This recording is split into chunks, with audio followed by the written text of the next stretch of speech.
Voilà, Monsieur le ministre, je vous retrouve pour l'entretien de cette édition.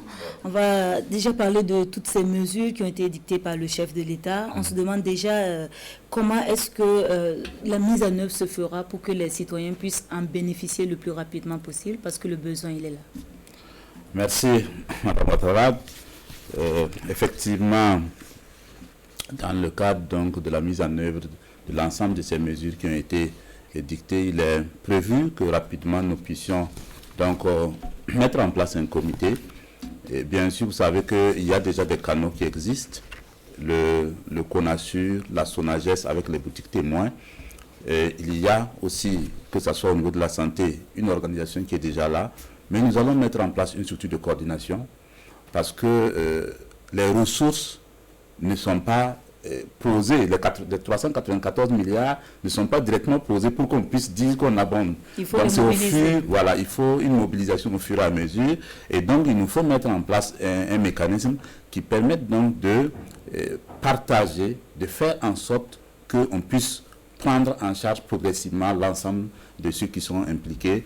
Et vous prendrez par exemple les mesures sociales sur la tranche d'eau, l'électricité, automatiquement ce sera effectif avec la SONABEL et l'ONEA qui vont maintenant effectivement se référer à l'État pour se faire donc rembourser. Donc il y a un dispositif qui va être fait et pour permettre donc que rapidement nous puissions concrétiser. Pour ce qui concerne par exemple les stocks à prendre en charge et tout, dans quelle fourchette de temps est-ce qu'il faut estimer cela? Je pense que avec déjà la SONAGES, nous avons donné l'autorisation pour déclencher les boutiques témoins. Vous savez qu'ils avaient déjà écrit pour le faire, donc nous pensons que rapidement cela va être mis en œuvre.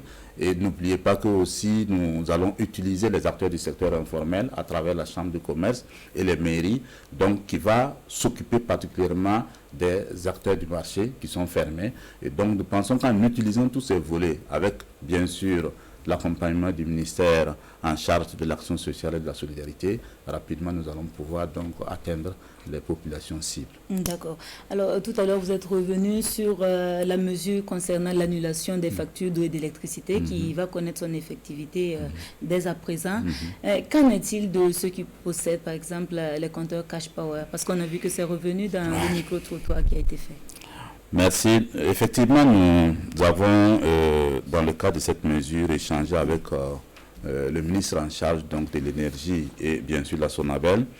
Et ce qui a été fait, c'est que vous savez, il y a déjà une estimation de la consommation moyenne des 3 ampères.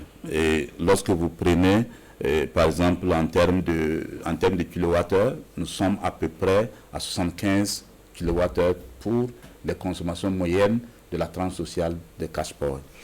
Ce qui va se faire concrètement, c'est que lorsque vous êtes dans le Cash Power, vous venez pour payer, quand vous allez rester dans la tranche de 75, ça serait gratuit. Puisque c'est connu, à peu près, ça fait à peu près 7132 francs CFA. Donc, ça sera gratuit. Au-delà de ça, parce que nous avons tenu, parce que nous savons que l'aléa moral fait que certains risquent fort, si vous venez pour dire que vous allez prendre au-delà, vous allez supporter au-delà de la tranche sociale. Le surplus. Voilà, le surplus. Mais l'encouragement est actuellement à l'utilisation de l'électronique pour le paiement des factures et des unités. Exactement. Donc, ce qui veut dire que si vous êtes autour de 7100 et quelques, donc comme on dit 75 kWh, c'est gratuit.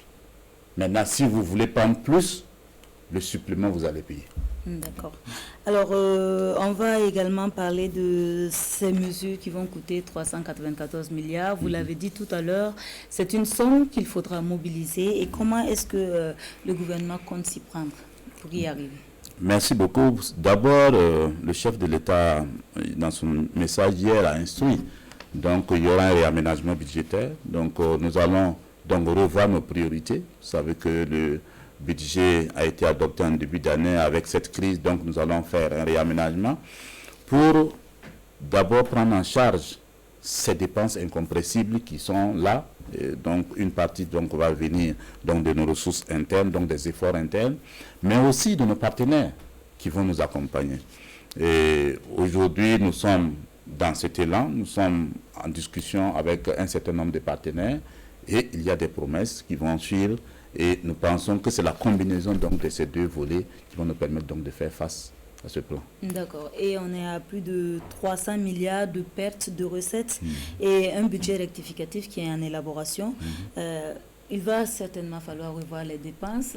Quels sont les domaines qui seront les plus impactés? Est-ce qu'il faut s'attendre à ce que les investissements soient réduits? Va-t-on déshabiller Pierre pour habiller Paul? Comment ça va se passer? Non, on ne va pas le voir de manière mécanique. C'est sûr que tout l'ensemble des rubriques, beaucoup de rubriques vont être touchées, mais particulièrement les rubriques liées au fonctionnement. Vous savez que déjà, tout ce qui va concerner certaines réunions, des séminaires, d'ailleurs avec Covid un peu plus. Donc nous allons limiter le strict minimum, l'essentiel en tout cas en ce qui concerne en tout cas les séminaires et toutes ces retraites-là, pour permettre donc d'économiser sur les charges de fonctionnement. Bien sûr que sur certains investissements, nous regarderons si ces investissements ne sont pas prioritaires. Est-ce qu'il ne faut pas... nous allons donc envisager de décaler ces investissements qui ne sont pas prioritaires pour pouvoir donc faire face aux autres investissements, parce que dans le plan de la riposte, il y a des investissements que nous devons réaliser dans le secteur de la santé, par exemple, afin de mettre à niveau nos plateaux techniques. Donc, il n'y aura pas... Donc, ce qui fait que quand vous allez regarder, dans l'ensemble, les investissements risquent de ne pas connaître une baisse, parce qu'il y aura peut-être une réorientation des investissements vers les secteurs prioritaires. Et le Burkina Faso qui bénéficie toujours de l'accompagnement de ses partenaires? Bien sûr, parce que là, nous sommes aussi en train de regarder, et beaucoup de partenaires tels que la Banque mondiale, un certain nombre de partenaires, l'Union européenne, sont déjà en discussion avec nous pour pouvoir donc anticiper sur même des appuis qui devaient venir au cours de l'année prochaine, pour que nous puissions donc bénéficier de ces appuis cette année pour faire face à ce plan d'investissement. D'accord. Merci, Monsieur le ministre, d'être venu sur notre plateau.